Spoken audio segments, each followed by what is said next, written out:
दोस्तों हम आज के वीडियो में सीखने वाले हैं वीसी मतलब क्या होता है। जनरली वीसी को हम बोलते हैं कटिंग स्पीड। तो ये कटिंग स्पीड किस तरह से काम में आता है, अगर हम कोई कटर परचेस करें या फिर कोई इंसर्ट परचेस करें या फिर कोई सॉलिड कार्बाइड कटर परचेस करें तो हमें बताया जाता है कि इस कटर का इतना स्पीड है, इस इंसर्ट का इतना स्पीड है, इस इंसर्ट का इतना वीसी है, इस कटर का उतना वीसी है। तो ये वीसी क्या होता है तो ये हम डीपली जानेंगे। तो दोस्तों वीसी होता है वेलोसिटी ऑफ कटिंग, मतलब कटिंग का जो स्पीड है तो वो कितना है तो वो बताता है। तो वीसी का जनरली फार्मूला होता है VC is equal to pi D N by 1000। तो इसी 1000 से हम क्या करते हैं, हमारा स्पिंडल स्पीड और फीड रेट डिराइव करते हैं। तो देखो सबसे पहले हम देखते हैं वीसी का फार्मूला। तो वीसी का फार्मूला होता है VC is equal to pi into D into N divide by 1000। Okay, तो ये फार्मूला है वीसी का। लेकिन अभी इस फार्मूला के ऊपर डिपेंड हमारा आरपीएम का फार्मूला, जो मैंने आपको पहले भी पढ़ाया था एक बार। तो एन इज इक्वल टू क्या होता है, फिर ये एन की वैल्यू निकालना है हमें। तो एन का फार्मूला कैसे बनता है, ये जो है इसके डिवाइड में है ना, तो ये जाता है इसके मल्टीप्लीकेशन में, बराबर है। तो VC into 1000 divided by pi into D, pi into D. तो ये है हमारा आरपीएम का फार्मूला, बराबर है। तो इससे हम निकालते हैं आरपीएम।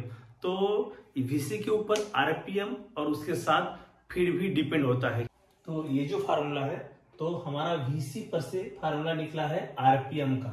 तो ये फार्मूला नंबर 1 है, बराबर है। ये फार्मूला नंबर 1 है जो निकला है आरपीएम का फार्मूला। आरपीएम कैसे निकाले, ये निकला है हमारा वीसी पर से।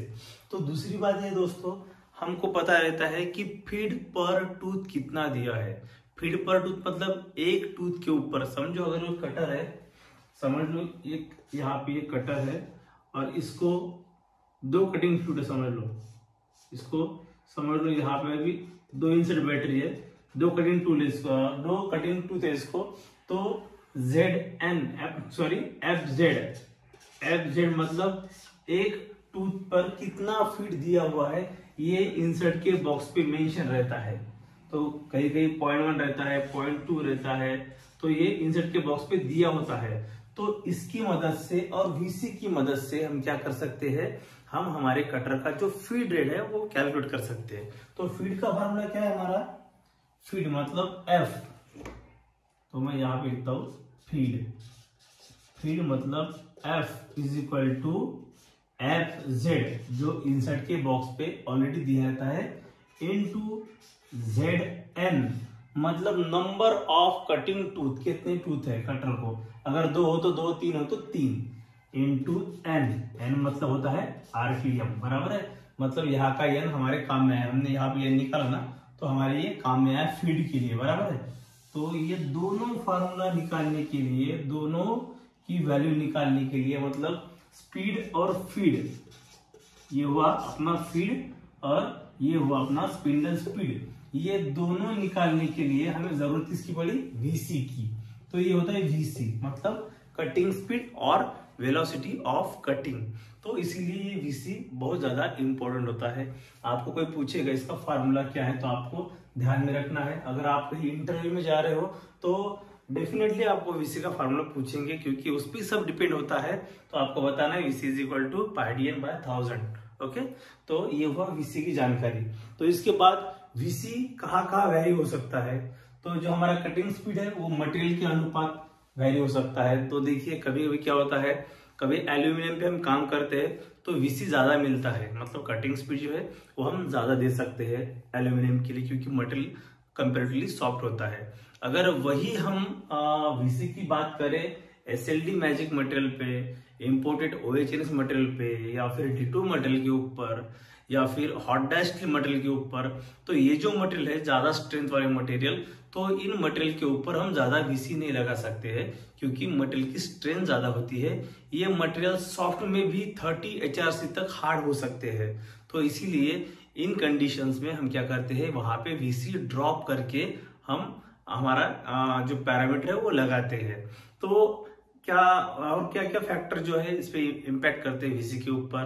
तो क्लैंपिंग, अगर आपकी जॉब की क्लैंपिंग प्रॉपर ना हो तो भी आपका वीसी आपको कम देना पड़ता है। दूसरी बात है, अगर आप ओवरहैंग मशीनिंग कर रहे हो, जब अगर कोई आप यहाँ पे मोल्ड में काम करता होगा या फिर पेस्ट टूल में या फिर टूल रूम में काम करता होगा, तो उसे पता होगा कि हमें कैविटी मशीनिंग करने के लिए ज्यादा ओवरहैंग टूल पकड़ के मशीनिंग करना पड़ता है। तो ऐसी केस में अगर टूल ज्यादा ओवरहैंग हो हमारे होल्डर के बाहर, तो हमें थोड़ा पैरामीटर कम लगाना पड़ता है, डेप्थ ऑफ कट कम देना पड़ता है, फीड रेट कम देना पड़ता है। तो ऐसी केस में भी हमारा वीसी ड्रॉप हो सकता है, बराबर है। और थर्ड थिंग है, अगर आपका कूलेंट का फ्लो प्रॉपर नहीं है तो वहां पे थर्मल स्ट्रेसेस जनरेट हो सकती है। तो इसीलिए हम वहां पे भी वीसी थोड़ा कम ही लगाते हैं।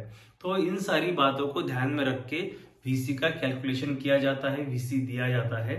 तो दोस्तों, अगर आपको ये वीडियो अच्छा लगा हो, इन्फॉर्मेटिव लगा हो, तो जरूर वीडियो को लाइक कीजिए, अपने चैनल को सब्सक्राइब कीजिए और आपके जो भी दोस्त हो वीएमसी सीएनसी का स्टडी करने वाले, उन्हें वीडियो शेयर कीजिए। थैंक यू वेरी मच दोस्तों।